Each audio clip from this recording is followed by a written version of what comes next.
Hello, we're talking about clutter. Let me ask you a question. When you look at a pile of clutter, how much of it have you kept just in case?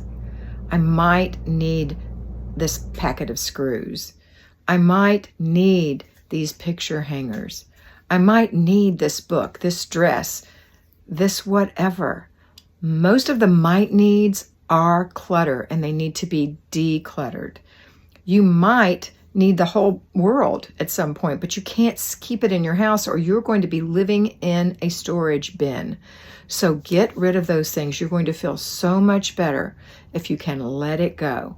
So when you see something that you said, oh, I saved that sweater because I thought I might need it next year.